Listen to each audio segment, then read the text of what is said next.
Stuk 9.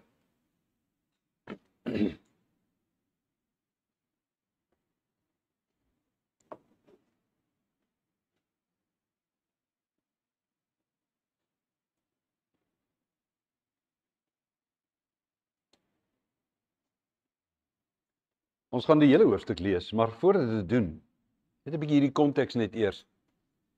Toe Israel daar by die beloofde land aankom om dit in besit te neem, was al die konings en al die inwoners van Kanaan lam geslaan van vrees. Hulle was so vreesbevange van die gerugte wat hulle gehoor het van God en sy beskerming van hierdie volk wat op pad is. Hulle het gehoor hoe hy hulle droog deur die Rietsee laat trek het. En hoe hy hulle vyande, Farao en sy hele leer, in daai water laat verdrink het. Hulle het gehoor hoe hy die Amoritiese konings aan die ooste kant van die Jordaan, vir Og en vir Sion en aan hulle oorgegee het, en hoe hulle reeds daardie stede met die banvloek getref het, dat daar niks oorgebly het nie, en dat hulle reeds daardie dele van die land in besit geneem het.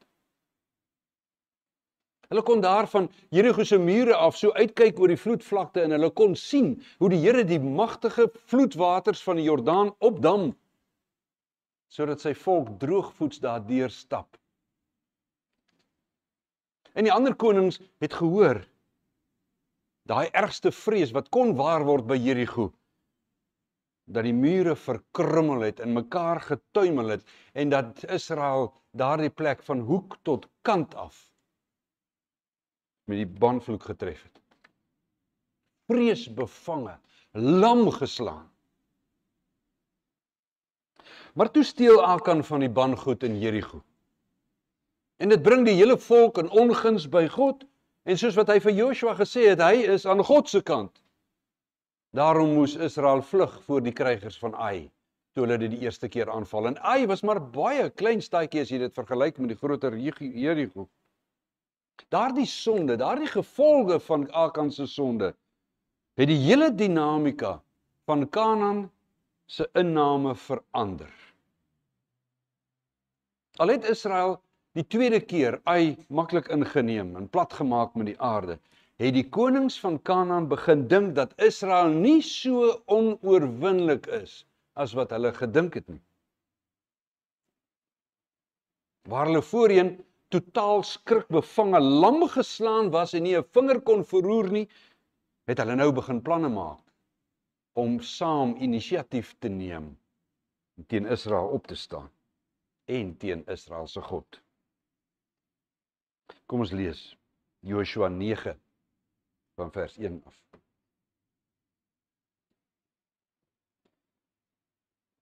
Al die konings wes van die Jordaan, die in die bergland, in die Laagveld, aan die hele kus van die Groot See en tot reg oor die Libanon, die Hetiete, die Amoriete, die Kanaaniete, die Ferisiete, die Jewiete, die Jebusiete het van Joshua gehoor en hulle het eendragtig saamgestaan om teen Israel te veg. Maar toe die inwoners van Gibeon hoor wat Joshua met Jerigo en Ai gedoen, het hulle 'n slim plan gemaak.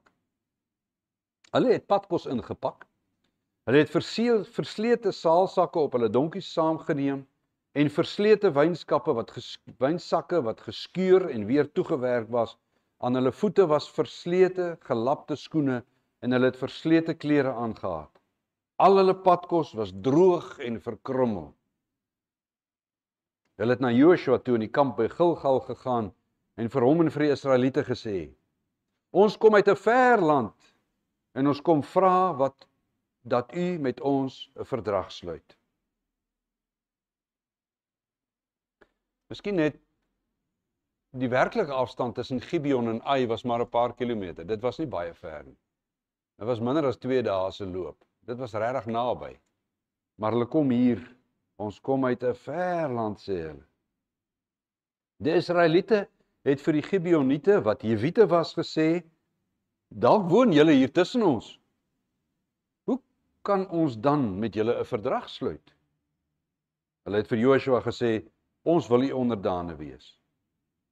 Maar wie is julle en waar kom julle vandaan, vra Joshua? En hulle antwoord, Ons kom uit 'n baie ver land. Ons kom op grond van die roem van die Here u God. Ons het van hom gehoor en van alles wat hy met Egipte gedoen het. En ook van alles wat hy met die 2 Amoritiese konings oorkant die Jordaan gedoen het. Met die koning Sion van Gesbon en met die koning Og van Basan wat in Astarot gewoon het. Ons leiers en al die inwoners van ons land het vir ons gesê, vat padkos saam en gaan die Israeliete tegemoet en sê vir hulle, ons wil julle onderdane wees. Wil jy nie met ons 'n verdrag sluit nie? Kyk, ons brood, dit was nog warm toe ons uit die huise gebring het, om vir die padkos saam te vat, die dag toe ons na u toe vertrek het. En nou is dit al droog en verkrummel. En kyk ons wynsakke, wat nuut was toe ons hulle volgemaak het, nou is hulle vol barste. Kyk hoe verslete is ons klere en ons skoene van die lang pad. Die Israeliete het na die padkos gekyk, maar nie die Here geraadpleeg nie. Joshua het die Gibeoniete goed behandel en met hulle 'n verdrag gesluit dat hulle lewens gespaar sal word. Die leiers van die volksvergadering het dit met 'n eed bevestig. 3 dae nadat die verdrag gesluit is, het die Israeliete gehoor dat die Gibeoniete hulle bure is en tussen hulle woon. Die Israeliete het dadelik vertrek en op die 3de dag by die stede van Gibeon aangekom. Die stede was Gibeon, Kefira, Beerot en Kirjat Jearim. Die Israeliete het hulle nie aangeval nie, omdat die leiers van die volksvergadering 'n eed teenoor die Gibeoniete afgelê het voor die Here, die God van Israel, maar die hele volk het teen die leiers gemor. Die leiers het vir die volk gesê, ons het 'n eed teenoor hulle afgelê voor die Here, die God van Israel. Ons kan hulle nie nou aanval nie. Ons moet ons woord hou en hulle lewens spaar, sodat die eed wat ons teenoor hulle afgelê het, nie die straf van God op ons bring nie. Die leiers het verder ook nog vir die volk gesê, laat hulle lewe. Maar dan moet hulle houtkappers en waterdraers van die hele volk word. Nadat die leiers met die Israeliete gepraat het, het Joshua die Gibeoniete geroep en vir hulle gesê, hoekom het julle ons bedrieg? Julle het gesê, julle woon baie ver van ons af, en al die tyd woon julle tussen ons. Daar rus 'n vloek op julle. Julle sal altyd slawe wees, houtkappers en waterdraers vir die huis van my God. Hulle het vir Joshua geantwoord, daar is oor en oor aan ons vertel wat die Here u God vir sy dienaars Moses gesê het. Naamlik dat hy u die hele land gee en dat hy al die inwoners van die land sal uitroei om vir u plek te maak. Ons het vir ons lewens gevrees en daarom het ons die ding gedoen. Ons is in u hande. Doen met ons wat goed en reg is in u oë. Joshua het toe so gemaak. Hy het hulle beskerm teen die Israeliete dat hulle nie doodgemaak, dat die hulle nie doodmaak nie. Maar hy het hulle van die dag af houtkappers en waterdraers gemaak vir die volk en vir die altaar van die Here op die plek waar die Here sou kies. Dit is vandag nog so. Die woord van die Here.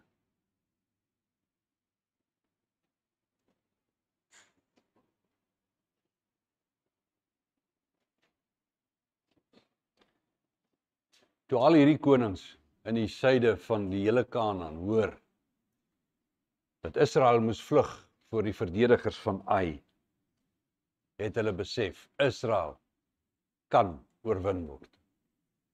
En daarom skep hulle moed, hulle snoer hulle kragte saam. Maar tussen hulle was hierdie Gibeoniete en hulle was nie oortuig daarvan dat hierdie planne van saamstaan sou slaag nie. Soos hulle later in vers 24 sê, het hulle geweet dat God hierdie land aan Israel gaan oorgee en dat hy al die inwoners voor hulle gaan uittel. Hulle was oortuig daarvan dat God presies dit sou doen. Hulle het geweet, daar is geen kans vir sukses met 'n terugbekleierery nie. Hulle het gehoor wat gebeur het met Israel, hoe hulle deur die Rietsee is, die gevegte aan die ooste van die Jordaan teen Og en Sion en hulle mense, die deurtog deur die rivier wat in vloed was, die mure van Jerigo wat geval het, en uiteindelik Ai wat heeltemal platgeslaan is. En hulle het geglo dat dit regtig God was wat dit gedoen het en nie maar Israel nie. Hulle het geglo dat God getrou sal bly aan sy belofte wat hy gemaak het om hierdie hele land vir sy volk te gee. En in hulle geloof in God se grootheid en sy getrouheid maak hulle 'n ander plan as die res van die Kanaanitiese volk. Ons het gelees dat hulle 'n slim plan gemaak het. Die eintlike woord in 'n beter vertaling is dat hulle 'n slinkse plan gemaak het, soos wat dit in die ander 2 Afrikaanse vertalings voorkom. Hulle het 'n skelmplan gemaak. Hulle moes aan Israel se kant kom en hulle moes dit baie vinnig doen. Maar daar was 'n groot probleem. Want in Deuteronomium 20 lees ons hoe God al vir Moses en vir die hele Israel 'n opdrag gegee het dat hulle nie met enige inwoners in Kanaan vrede mag maak nie. En dis hoekom hierdie Gibeoniete baie skelm moes wees. Want hulle moes dit laat lyk asof hulle nie in Kanaan bly nie, asof hulle van ver af kom. Anders was daar nie 'n kans dat Joshua met hulle sou vrede maak. En hulle het baie moeite gedoen, hè? Hulle het dit in fyn detail beplan. Verslete klere en skoene en saalsakke, droë brood, gehawende wynsakke. Hulle kom daaraan, moeg en uitgeput en vol stof, uitgemergel van hierdie verskriklike lang pad. Asof hulle maande lank al op reis was. En dan daai skelmstreek waarmee hulle kom. Hulle prys die Here. Hulle kom want hulle praat so mooi oor God. Hulle bring in herinnering die groot dade wat God gedoen het vir sy volk. Dis wat hulle gedoen het. Hulle roem en hulle prys hom, hulle gee erkenning aan hom en daarom wil hulle met sy volk 'n vredesverdrag hê.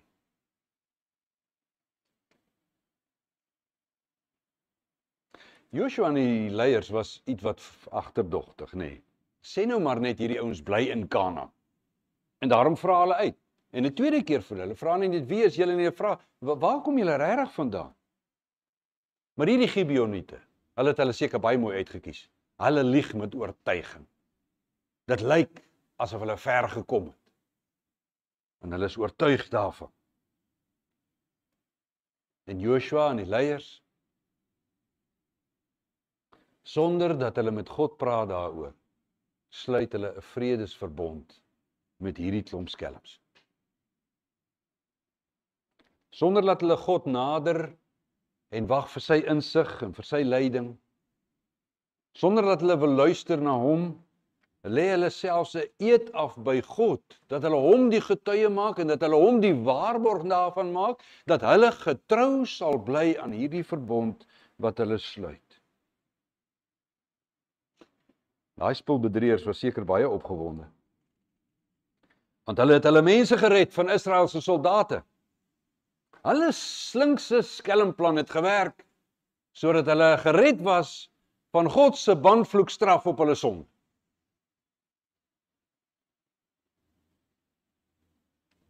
Maar net 3 dae, toe kom die waarheid uit. En toe is die Israeliete baie ontstel. Toe vat hulle die pad dadelik na hierdie stede toe. Vat hulle 'n rukkie om daar 3 dae, hulle is daar. Hulle wil die stede inneem. Maar Joshua en die leiers gooi val en hulle waarsku dat hulle 'n eed het voor God. Dis belangriker, hulle verhouding met God is belangriker as hierdie valsheid en hierdie verbond. Hulle moet eers met God reg bly. En daarom bly by dit wat ons besluit het, bly by die verbond, anders bring ons God se oordeel oor ons. Dis waarteen hulle klaar keer en dan maak hulle hierdie kompromie. Ja, die Gibeoniete sal bly lewe, maar hulle sal nie vry wees nie. Hulle sal slawe wees. Iets van wat Noag gesê het, nê, wat hy gesê het dat Kanaan, dat dan die nageslag van sy kleinseun Kanaan destyds, sal die slawe wees van die nageslag van Sem, die Semiete. Maar wat ek wil uitbring in hierdie boodskap is van 2 kante af. Die een is om te kyk, wat leer ons baie duidelik hier van Israel, van Joshua en die leiers se kant af. En dan, wat kan ons leer vanuit die Gibeoniete se kant af?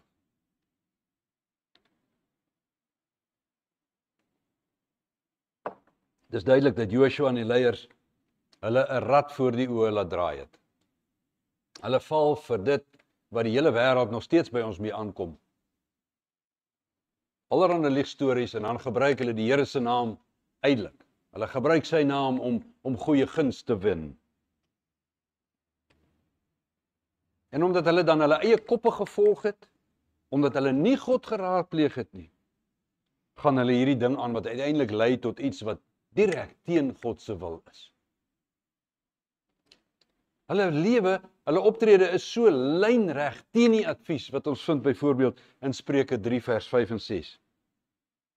Daar gee die woord van God vir ons die advies dat ons God moet vertrou en dat ons nie moet staat maak op ons eie insigte nie. Nêrens in ons lewe nie. Moenie op jou eie insigte staat maak nie. Vertrou op God.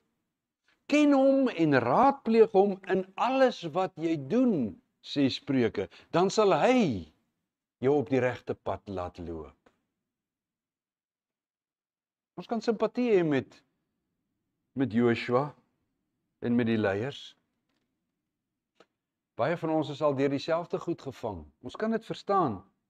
Hulle goedhartigheid, hulle goedertrou, die barmhartigheid en hulle ontferming. Maar die feit dat ons simpatie het vir hulle, verander niks aan die waarheid nie.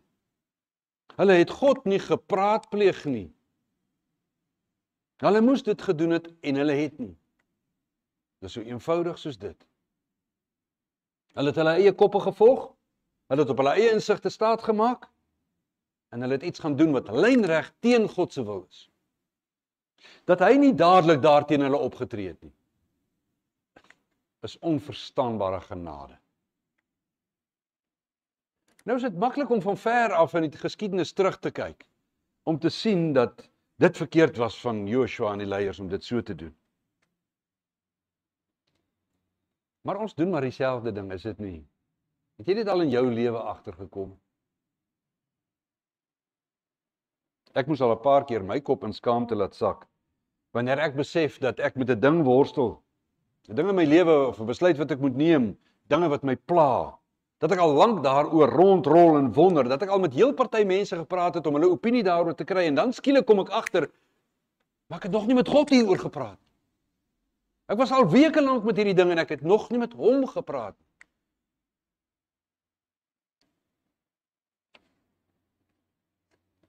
Dis dalk nie dinge wat direk met geloof en verlossing van sonde in die kerk en die gemeente doen nie.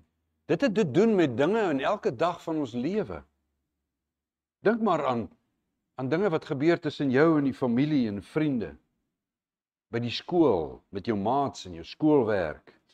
Die keuse van vriende of van 'n lewensmaat. Die besluit wat jy neem by die werk of op die pad of in die land. Dis gewone lewensgoed. Praat ons met God daaroor?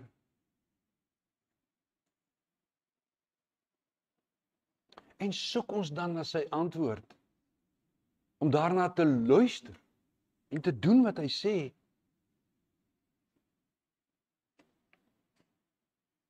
En ons moenie eers worstel en vra na antwoorde wanneer ons die vrae het nie. Ek weet nie of jy al agtergekom het nie, maar partymal gee God die antwoord voordat hy die vraag vir jou gee. En as jy dan die vraag het, kan jy maar net 'n bietjie terugdink, want die antwoord het jy reeds gekry, as jy daar was. Jare terug het ek geworstel of ek moes gaan boer of nie, toe my pa nie meer alleen kon nie. En vir weke en vir maande het ek geworstel. En een Sondag na die erediens, toe ons uitstap, toe het ek absolute sekerheid dat ek nie moet gaan nie. Ek het nie toegeweet nie en ek weet tot vandag nie wat my oortuig het nie. Die predikant het uit Psalm 101 gepreek, dit kan ek onthou. Maar ek het 101 se Psalm het ek al left, right en center deurgewerk. En keer op keer en ek het nog nooit daarin iets gevind wat vir my die antwoord gegee het nie. Maar wat ek wel weet, is ek is seker wie my daardie leiding gegee het. En dat ek vandag nog daaroor dankbaar is en nog steeds seker is dat dit die regte besluit was. Praat met God oor alles in jou pad. en luister dan na hom. Luister fyn. Lees sy woord, bestudeer dit, woon die eredienste by. Hoe meer jy na God en sy woord luister, hoe meer gaan jou ore oop om hom te kan hoor. As jy net so nou en dan na hom wil luister, moenie dink jy gaan die antwoorde sommer soos lukraak kry nie. Kom in die gewoonte. Maak dit jou prioriteit om sy wil te soek en dan te doen. Ons behoort tog aan hom. En nie meer aan onsself nie. Ons is immers sy verteenwoordigers. Sal ons dan nie vir hom vra hoe ons hom moet verteenwoordig in die goed wat in ons lewe gebeur nie? Alledaagse lewensbesluite. Hoe wil God hê? En bid. Soos Jakobus 1 vers 5 ons leer. Dat die wat wysheid soek daarvoor moet bid en dat God dan sonder voorbehoud en sonder verwyte sal gee. Hy antwoord. Wag vir hom.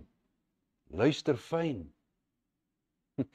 Soos my dogter eendag vir my gesê het terwyl ek so wonder waaroor dinge gaan, wat sy vir my sê, pa, wag net totdat die Here jou wolkkolom skuif, dan sal jy weet waarheen hy wil hê jy moet gaan. Maar wag tot hy die wolkkolom skuif. Hy sal wees, hy sal wys. Of soos Joshua en die volk, toe hulle deur die Jordaan moes gaan, moes hulle agter die ark, die simbool van God se teenwoordigheid aanloop. Al weet hulle nie waarheen dit oral gaan nie, weet hulle, loop agter die Here aan. So moet ons hom volg en dit wat hy vir ons in sy woord leer. Want wanneer ons hom volg en nie meer op ons eie insigte saak maak nie, dan gee hy die uitkoms in vrede en in harmonie. Wanneer ons besluit en doen wat hy wil, dan vervul ons daardie heerlike roeping om sy verteenwoordigers te wees.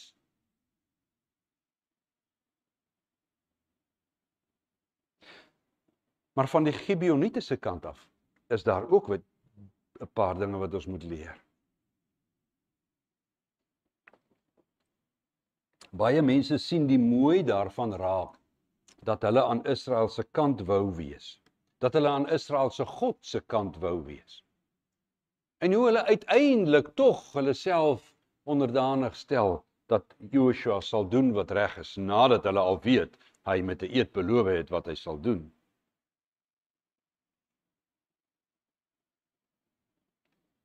Mense sien hoe mooi is dit, dat hulle teen die konings van hulle omgewing, van hulle land, ingaan en 'n ander plan maak om met die vyand, Israel en God te heel. Maar weet jy, wanneer ons hulle optrede vergelyk met byvoorbeeld Rahab se verlossing in Jerigo, dan is daar 'n groot verskil. Dis ook uit vrees vir God en ontzag vir hom, wat Rahab kant gekies het teen haar stadse mense en vir God. Maar sy het dit eerlik gedoen en opregtheid. Terwyl sy geweet het, daar is baie groot risiko, sonder dat sy enigstens 'n idee gehad het, wat die verkenners in Israel sou doen, en of sy enigstens gespaar sou word, gee sy haar totaal oor in hulle genade. Sonder om te probeer onderhandel of te manipuleer, vra sy hulle genade. Onvoorwaardelik stel sy haar aan God. En dan is God genadig, en hy red haar, en hy maak haar dadelik deel van sy volk, deel van die voorgeslag van Jesus Christus self. Maar die Gibeoniete was skelm.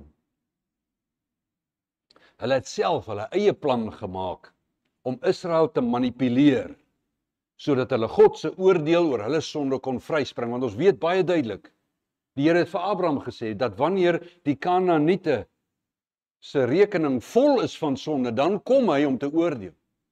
Net soos wat hy Israel die land gee, so is hy besig om hulle te straf vir hulle ongeregtigheid. En dis wat hulle nou vrykom. Sonder enige bekering, sonder enige oorgawe aan God, bewerk hulle dit, dat hulle van sy oordeel gered moet word. Hulle wil bly wie hulle is. Hulle wil lewe soos wat hulle gewoond is, sonder om gestraf te word. En ten spyte hiervan is God genadig. Weet jy, dis verbasend hoe God seker gemaak het dat hierdie verbond in stand gehou word. Net in die volgende hoofstuk, as die Here wil, kom ons 'n volgende keer daarby uit, moes Israel hierdie Gibeoniete verdedig teen al die konings van Kanaan. Later lees ons in 1 Samuel 22 van 'n keer toe Saul die Israeliete se guns wou wen en hy die Gibeoniete begin doodmaak. En wat doen die Here toe? Hy gee 3 jaar se hongersnood, sodat toe Dawid uiteindelik probeer uitvind wat aan die gang is, toe kom hierdie ding van die Gibeoniete tevore. En hy moes 7 van Saul se nageslag oorlewer aan die Gibeoniete sodat daar weer vrede kon kom. God gebruik hongersnood om seker te maak dat hierdie onreg, hierdie verbreeking van die verbond met die Gibeoniete nie ongestraf verby sal laat gaan nie. Selfs al was die Gibeoniete oneerlik, moet God se volk hulle hou by hulle woord. Die feit dat 'n ander party met wie ons 'n ooreenkoms gehad het, die feit dat die ander een oneerlik is, maak dit nie dat jy, kind van God, jou woord mag verbreek nie. Jou woord is jou woord, jou ja is jou ja. Na Saul, toe die Filistyne die ark van God by Israel gevat het in daardie oorlog, en die ark by hulle gehou het, en hulle later nie meer kon uithou van al die swere en goed wat hulle uitgebreek het nie, toe stuur hulle die ark terug na Israel toe, waarheen? Na een van Gibeon se stede toe, Kirjat Jearim, daar het die ark van God, die simbool van God se teenwoordigheid, het in hierdie stad van die Gibeoniete gaan staan vir meer as 20 jaar, met volle seëninge, voordat Dawid dit daar gaan haal het en Jerusalem toegeneem het. Selfs in Nehemia lees ons dat toe die volk teruggekom het uit die ballingskap uit, was daar 95 Gibeoniete wat saam met hulle teruggekom het, wat saam die stad herbou het. Deel was van God se volk, maar nooit heeltemal soos Ragab nie.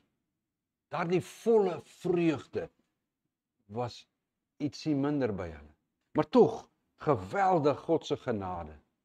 Selfs al het hulle op hierdie manier by hom uitgekom. Daar is genade by God vir almal.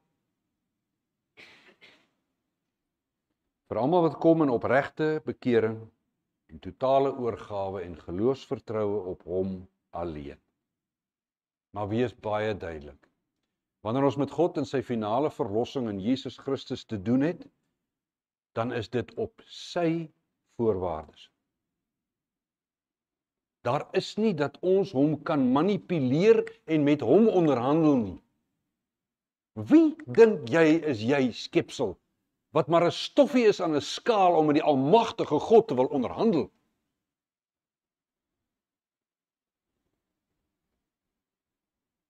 Ons kan nie na God toe kom en dan nog dele van ons lewe vir onsself wil hou nie. Of alles doen wat hy vra, behalwe daardie een ding, of daardie twee ding, of daardie gewoonte wat ek het, dat ek dit daarom nog vir myself hou, doen soos ek wil nie. So asof ek self die verantwoordelikheid daarvoor sal dra, die dag as ek voor sy troon kom nie.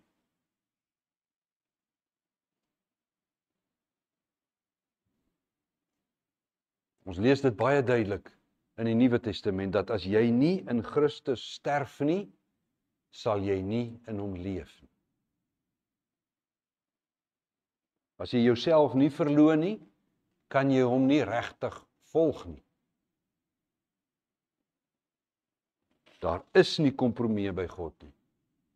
Moenie dat iets soos wat hier gebeur het, jou mislei nie. Wat is daar in jou lewe wat jy nog nie heeltemal prysgee en oorgee nie?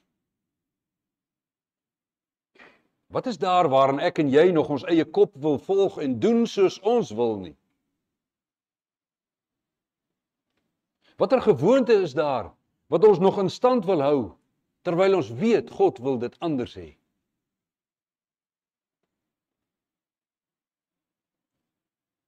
Om in hom te leef beteken dat ons in hom moet sterf. Ons leef in hom deur die geloof. En daarom kan dit tog nie anders wees nie. Sterf die ou mens af. Los die ou goed, los die beheer, los die ek wil, los die ek hou van.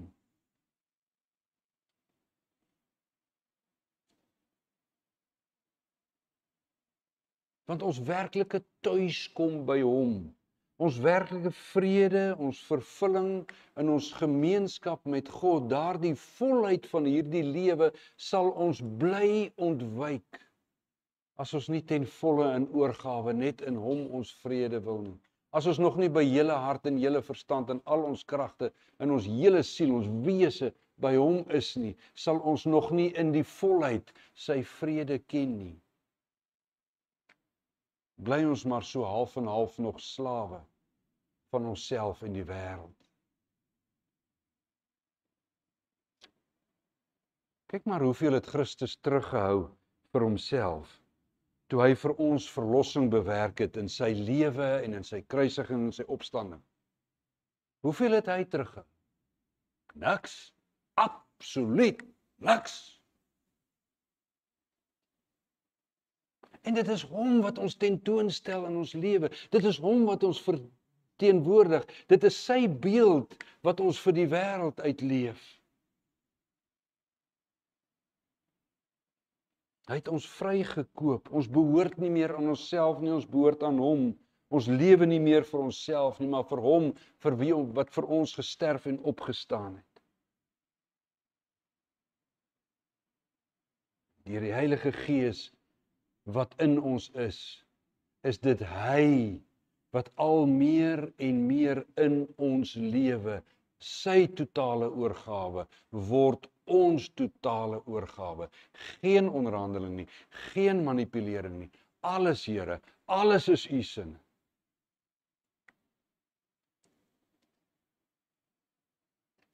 En daarom kom weer en weer tot bekering. Elke keer weer terug, hou aan daarmee, totdat jy moet totale oorgawe in alles op hom fokus, in liefde op hom alleen. Hele hart, hele siel, al die verstand, al jou kragte. Alleen, net hom, terwyl ons vir ander so lief is soos wat hy vir hulle is. En wanneer jy so sonder kompromie, in totale oorgawe in hom lewe, raadpleeg hom dan in alles wat jy doen. Moenie op jou eie insig staat maak nie. Soek sy wil oral en altyd en luister na hom en volg hom waar hy lei. Lewe soos wat hy voorskryf. Volg Jesus Christus in nederige en totale oorgawe van jouself en alles wat jy is en alles wat jy het en alles wat jy doen. Dan sal jy sy volheid belewe. Sy vrede, blye harmonie met God en gemeenskap met hom, ongeag in watter omstandighede jou lewe jou bedompel het. Want dan het jy gemeenskap met hom. En dan sal jy sy rus ken. Amen.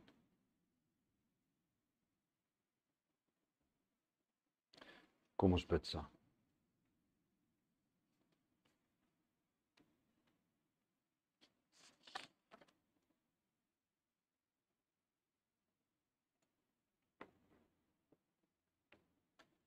Onse Vader, help ons juis hiermee. Here, U weet presies wat dit is, wat ons nog moet los. Help ons dat ons ook presies sal weet. En help ons dan om dit te kan los. Nie net vir nou nie, Maar help ons om dit te los vanmiddag en vanaand en môre en oormôre in die week en volgende Sondag en die Sondae daarna. Elke keer help ons om te los wat ons moet los, Here. En dit wat ons nog nie wil doen nie, help ons om juist dit te doen. Help ons in ons dinamika met mekaar en hoe ons met mekaar praat oor goed wat pla, soos wat hy in Matteus 18 vir ons leer. Help ons om juis u liefde met mekaar te deel sodat dit sigbaar word. Help ons om nie op die kantlyn te wees nie, maar om regtig in te klim en volledig oor te gee. Nie so op die wal te sit en ons voet in die waters te steek nie, maar om met oorgawe in te spring in u.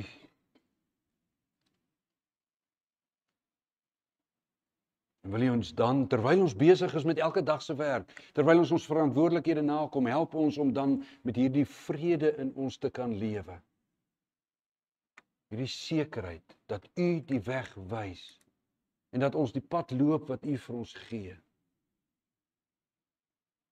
Dankie vir U genade, dat selfs al het ons met U na U toe gekom nog met goed wat ons eenkant hou, dat U nog altyd U genade bly gee. Dankie vir die duidelike genade wat ons kan sien hier, so ver in die verlede en in ons eie lewens.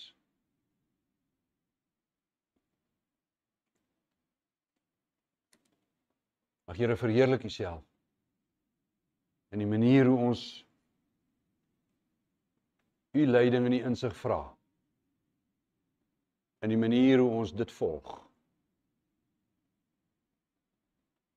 Verheerlik U self met die vrede wat U kinders ken, wat alle verstand te bowe gaan. In Christus vra ons. In Christus loof en prys ons U. Amen.